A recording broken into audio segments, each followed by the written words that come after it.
혹시 치매는 이미 손쓸 수 없다고 생각하고 계신가요? 많은 분들이 이 지점에서 포기합니다. 하지만 뇌는 완전히 멈추지 않습니다. 문제는 자극이 사라진 속도입니다. 지금 앉아있는 이 순간에도 반응은 늦어지고 있습니다. 걷지 못하면 끝이라고들 말합니다. 그러나 뇌는 걷는 행위보다 바닥을 느끼는 감각에 먼저 반응합니다. 감각이 사라지면 판단도 늦어집니다. 이 흐름이 반복되면 기억도 함께 무너집니다. 숨을 쉬는 건 자동이라고 생각하시죠? 하지만 치매 환자의 뇌에서는 이 자동 반응도 점점 약해집니다. 호흡 리듬이 깨지면 집중과 각성이 함께 떨어집니다. 이 신호를 그냥 넘기는 경우가 많습니다. 치매 환자의 뇌가 가장 먼저 잃어버리는 것은 기억이 아니라 반응의 타이밍입니다. 많은 보호자분들이 오늘은 어제보다 조금 더 멍해 보인다고 말하지만 그 변화가 언제 시작됐는지는 잘 떠올리지 못합니다. 중반 이후부터 문제가 급격히 커지는 이유는 자극의 빈도가 줄어들기 때문입니다. 젊을 때는 가만히 있어도 외부 자극이 자연스럽게 들어왔지만 중년 이후, 특히 치매가 시작된 이후에는 의도적인 자극이 없으면 뇌가 스스로 깨어나지 못합니다. 최근 보도에 따르면 고령층 인지 저하의 중요한 요인 중 하나로 일상 속 감각 입력 감소가 지적되었습니다. 단순한 운동 부족이 아니라 앉아있는 동안 뇌로 전달되는 신호 자체가 줄어든다는 의미입니다. 같은 앉은 자세라도 다리를 바닥에 어떻게 두는지, 손에 힘이 들어가는지에 따라 뇌 반응은 달라집니다. 회복 속도가 느려진 중년 이후에는 이 작은 차이가 누적되어 큰 격차를 만듭니다. 실제로 하루 종일 의자에 앉아 TV를 보는 경우와 같은 시간이라도 짧은 감각, 자극을 반복한 경우를 비교하면 반응 속도와 표정 변화에서 차이가 관찰됩니다. 다만 모든 자극이 도움이 되는 것은 아니며 피로가 누적된 상태에서는 오히려 혼란을 키울 수 있습니다. 그래서 무조건적인 운동 처방은 위험합니다. 보호자분들 중에는 이렇게 말씀하시는 분들이 많습니다. 운동을 시키면 오히려 더 피곤해하고 짜증을 낸다고요. 실제로 간접적으로 관찰해보면 강도가 높은 활동은 불안과 거부 반응을 키우는 경우가 적지 않습니다. 하지만 아주 짧은 자극, 앉은 상태에서의 미세한 움직임에는 표정이 달라졌다는 이야기도 함께 나옵니다. 이 차이를 경험한 보호자들은 처음에는 우연이라 생각했다가 반복되면서 변화를 인식하게 됩니다. 그렇다면 어떤 자극이 도움이 될 수 있을까요? 모든 환자에게 같은 방식이 적용될까요? 앉아 있는 시간대와 하루 컨디션에 따라 결과는 어떻게 달라질까요? 다음에서는 이 차이를 만드는 조건을 조금 더 구체적으로 살펴봅니다. 앞선 이야기에서 가장 중요한 핵심은 치매 환자의 변화가 기억 상실 하나로만 설명되지 않는다는 점입니다. 중반부로 갈수록 문제는 점점 더 구조적으로 드러납니다. 뇌는 반복적으로 사용되는 회로는 유지하려 하고 사용되지 않는 회로는 빠르게 정리합니다. 최근 국내 보건 관련 보고에 따르면 고령층 인지 저하에서 가장 먼저 감소하는 기능은 판단이나 기억보다도 감각 반응의 일관성입니다. 이는 같은 자극을 받아도 뇌가 매번 다르게 반응한다는 의미입니다. 앉은 상태에서 발바닥이 바닥을 느끼는 감각, 손에 힘을 주었다 풀었다 하는 압력 변화, 몸의 중심이 의자에 어떻게 실리는지가 모두 뇌에 전달되는 신호가 됩니다. 하지만 치매가 진행될수록 이 신호들이 하나씩 사라지며 연결고리가 느슨해집니다. 이때 단일 원인으로 접근하면 오해가 생깁니다. 운동 부족만의 문제도 아니고 의지의 문제도 아닙니다. 생활습관 변화, 노화로 인한 신경 전달 속도 저하, 실내 환경의 단조로움, 자극의 시간대 불균형이 겹쳐서 나타나는 현상입니다. 특히 중년 이후에는 회복 속도가 느려 동일한 자극이라도 효과가 늦게 나타나며 보호자는 변화가 없다고 판단해 중단해 버리는 경우가 많습니다. 하지만 실제 사례를 보면 오전과 오후의 반응 차이가 크고 공복 상태와 식후 상태에서도 반응은 달라집니다. 한 보호자는 아침에 짧게 발을 바닥에 눌러보는 자극을 주었을 때는 눈빛이 살아났지만 같은 행동을 저녁에 반복했을 때는 오히려 혼란스러워졌다고 말합니다. 이는 시간대와 피로 누적이 중요한 변수임을 보여줍니다. 무조건 많이 하거나 매일 같은 방식으로 반복하는 것은 오히려 역효과가 될 수 있습니다. 최근 몇 년간 발표된 고령자 인지 관련 자료를 종합해보면 짧고 반복적인 감각, 자극이 장시간 운동보다 안정적인 반응을 보였다는 보고가 이어지고 있습니다. 특히 앉은 자세에서 이뤄지는 자극은 낙상 위험을 줄이면서도 뇌각성에 긍정적인 영향을 줄 수 있다는 점이 강조되었습니다. 다만 모든 대상에게 동일한 효과를 보장하지 않으며 개인별 상태 평가가 선행되어야 한다는 경고도 함께 나옵니다. 이 부분을 무시하면 기대와 다른 결과가 나올 수 있습니다. 그렇다면 어떤 기준으로 자극의 강도와 빈도를 조절해야 할까요? 보호자가 직접 관찰해야 할 신호는 무엇일까요? 반응이 없는 날과 있는 날의 차이는 어디서 시작되는 걸까요? 다음에서는 이 질문을 기준으로 서로 다른 사례를 비교해 보겠습니다. 같은 치매 진단을 받았더라도 일상에서 나타나는 변화의 속도는 사람마다 크게 다릅니다. 중반 이후로 갈수록 이 차이는 더 분명해집니다. 어떤 분은 앉아있는 시간이 길어질수록 표정이 사라지고 반응이 느려지지만 어떤 분은 짧은 자극 후에 오히려 안정감을 보입니다. 이 차이를 단순히 성격이나 의지로 설명하면 본질을 놓치게 됩니다. 원인은 하나가 아니라 여러 층위에서 동시에 작동합니다. 먼저 신체 변화 측면에서는 노화로 인해 신경 전달 속도가 느려지고 근육과 감각 수용기의 반응도 둔해집니다. 여기에 환경 요인이 더해지면 문제가 증폭됩니다.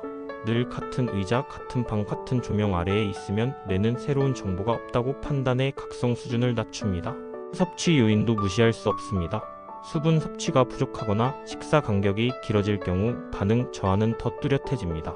시간대 역시 중요한 변수입니다.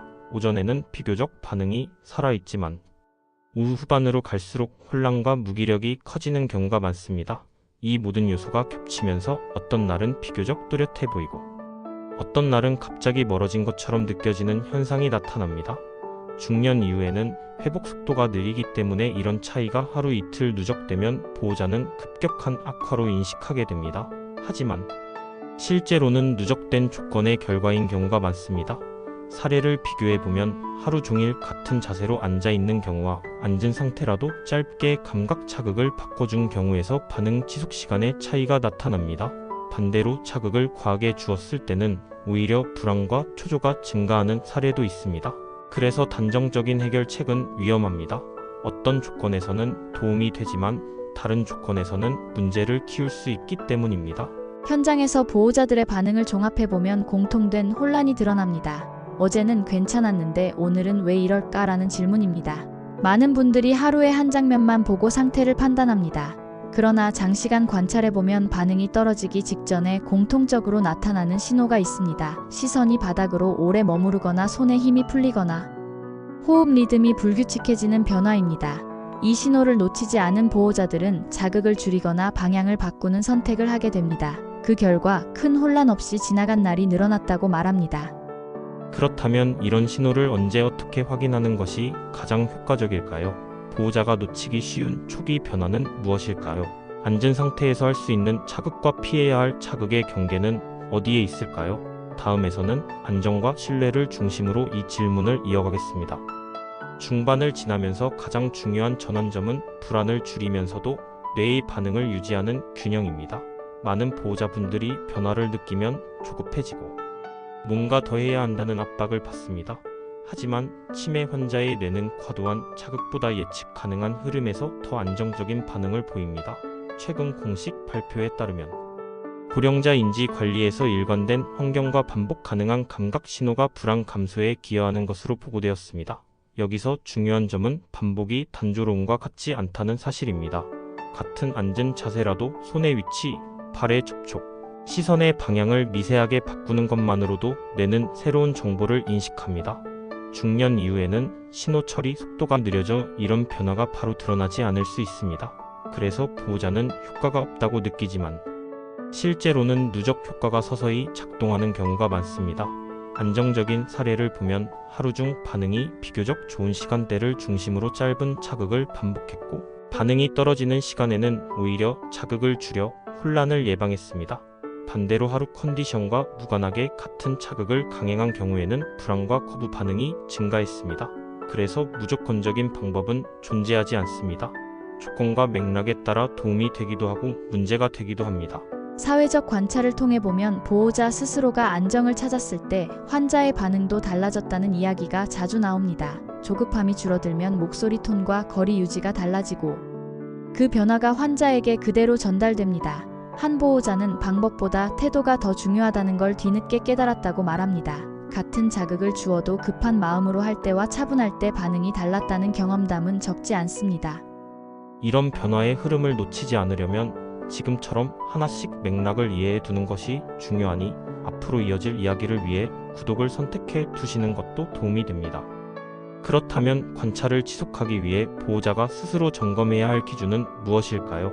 안정이 깨지는 순간을 미리 알아차릴 수 있는 단서는 어디에 있을까요? 다음에서는 관찰과 통찰의 관점에서 이 마지막 질문을 이어가겠습니다.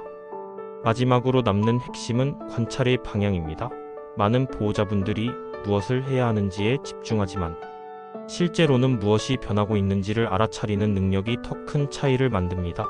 중반 이후 치매 환자의 뇌는 큰 변화보다 미세한 신호에 먼저 반응합니다. 호흡이 조금 빨라지는지 느려지는지, 손에 들어가던 힘이 갑자기 풀리는지, 시선이 한 곳에 오래 머무는지 같은 변화는 모두 중요한 단서입니다. 최근 고령자 돌봄 관련 분석에서는 이런 미세 신호를 조기에 인식한 경우 혼란 에피소드가 줄어드는 경향이 보고되었습니다. 이는 특정 운동이나 기법 때문이 아니라 보호자의 대응 시점이 달라졌기 때문입니다. 같은 자극이라도 반응이 좋을 때는 유지하고 반응이 흔들릴 때는 멈추는 선택이 가능해집니다. 중년 이후에는 축적 효과가 크기 때문에 이런 작은 선택들이 며칠 후 큰 차이로 돌아옵니다. 사례를 비교해보면 하루를 통째로 관리하려 한 경우보다 짧은 관찰 구간을 여러 번 나누어 본 경우가 더 안정적이었습니다. 반대로 모든 신호를 문제로 해석하면 보호자도 지치고 환자도 불안해집니다. 그래서 관찰은 판단이 아니라 기록에 가깝게 접근해야 합니다. 뉴스와 현장 보고를 종합하면 최근 돌봄 현장에서는 잘해주려는 압박이 오히려 문제를 키운다는 경고가 반복됩니다. 완벽한 방법을 찾으려는 시도보다 오늘의 반응을 있는 그대로 받아들이는 태도가 장기적으로 안정에 도움이 된다는 의견이 늘고 있습니다. 이는 특정 치료를 부정하는 의미가 아니라 일상의 접근 방식을 재조정하자는 제안에 가깝습니다. 이처럼 작은 관찰이 큰 차이를 만든다는 이야기가 도움이 되셨다면 지금 이 순간 좋아요를 클릭해 주시는 것도 큰 응원이 됩니다. 여러분은 앉아있는 시간 동안 어떤 작은 변화가 가장 먼저 눈에 들어오셨나요? 경험이나 질문을 댓글로 남겨주시면 서로에게 도움이 될 수 있습니다.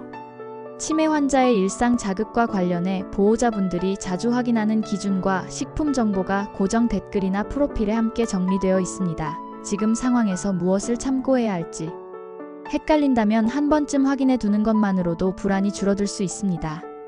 지금까지 이어진 흐름을 보면 치매 환자의 뇌 반응은 특별한 도구나 강한 운동에서만 시작되지 않는다는 점이 분명해집니다. 앉아있는 자세, 팔이 바닥을 느끼는 순간, 손에 들어가는 힘의 변화, 호흡의 리듬 같은 일상의 신호가 쌓이면서 뇌는 아직 연결되고 있다는 메시지를 받습니다. 이 과정에서 중요한 것은 무엇을 더 하느냐가 아니라 언제 멈추고 언제 지켜보느냐입니다. 오늘 반응이 좋지 않다고 해서 모든 시도가 무의미해지는 것은 아니며 반대로 오늘 반응이 좋다고 해서 같은 방식이 항상 통할 것이라고 단정할 수도 없습니다. 중년 이후에는 이런 작은 판단의 누적이 몇 달 뒤에 안정감 차이로 이어집니다. 그래서 이 주제는 단순한 운동법이나 자극법으로 끝나지 않습니다. 앞으로도 새로운 변수와 조건을 계속 살펴봐야 할 이유가 여기에 있습니다.